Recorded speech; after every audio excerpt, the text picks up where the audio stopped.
ما يحصل في القبر من الفتنة والزغطة والروع. انسان جب قبر میں جاتا ہے تو وہاں پہ جو اس کو خوف ملتا ہے فرشتوں کے آنے پر اور ضبط قبر پیش آتا ہے، اس پر بھی اللہ گناہ معاف فرما دیتے ہیں. جب میت قبر میں جاتا ہے نا تو حدیث پاک میں آتا ہے کہ قبر اس کو دباتی ہے، اور یہ دبانا ہر کسی کو پیش آئے گا. یہ نیک کو بھی پیش آئے گا، بد کو بھی پیش آئے گا، ہر کسی کو پیش آئے گا. نبی اسلام کے ایک صحابی تھے حضرت سعد رضی اللہ تعالیٰ عنہ.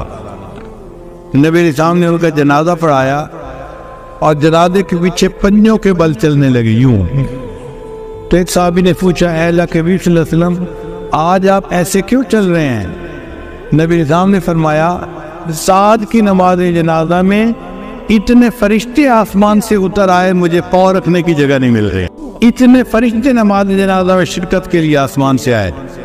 حدیث مبارکہ میں ہے جب مومن فوت ہوتا ہے نا، آسمان کے وہ دروازے ہوتے ہیں جہاں سے اس کے لیے رزق اتارا جاتا تھا، زمین کے وہ ٹکڑے ہوتے ہیں جہاں بیٹھ کر وہ اللہ کی عبادت کیا کرتا تھا. تو سعد لانو کی وفات پر نبی صاحب نے فرمایا کہ اللہ کا عرش بھی 3 دن تک روتا رہا.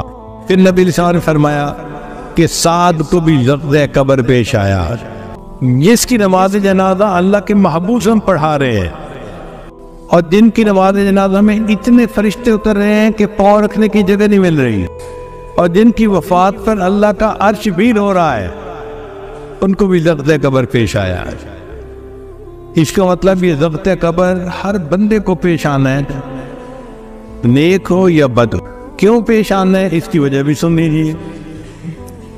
آپ ریسٹورنٹ پہ جاتے ہیں، بھئی مجھے چائے پلا دو، تو آپ کو 5 روپیہ اس کا بل دینا پڑتا ہے.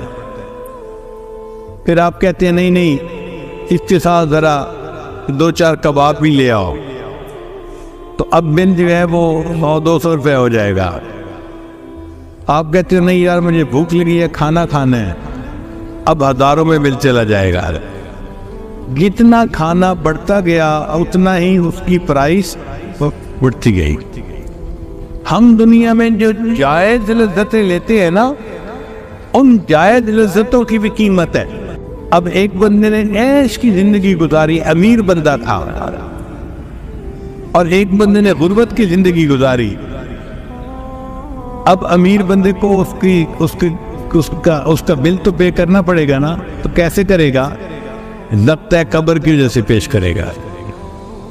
غریب آدمی کو کم پیش آئے گا اور امیر آدمی کو زیادہ پیش آئے گا.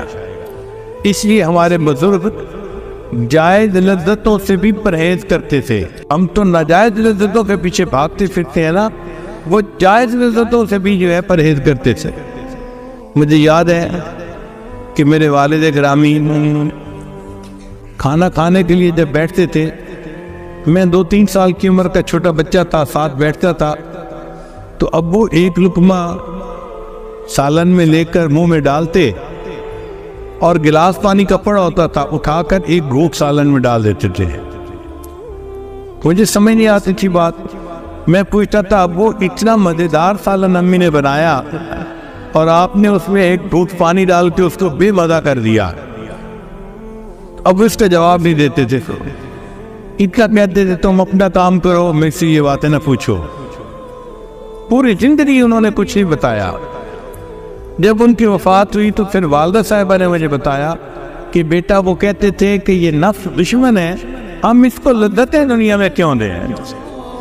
لذیذ کھانا آتا تھا اس کو بے مزہ کر کے کھا لیتے تھے کہ پیٹ بھرنا مقصد ہے، پیٹ تو بھر جائے گا، ہم لذتوں کے پیچھے کیوں پڑے. تو ہمارے اکابر جائز لذتوں سے بھی پرہیز کرتے تھے، ہم ناجائز لذتوں کے پیچھے پڑتے ہیں. ہاں ایک بات اور ہے کہ ضبط قبر تو مومن کو بھی پیش آئے گا اور کافر کو بھی پیش آئے گا، مگر دونوں میں زمین آسمان کا فرق ہے.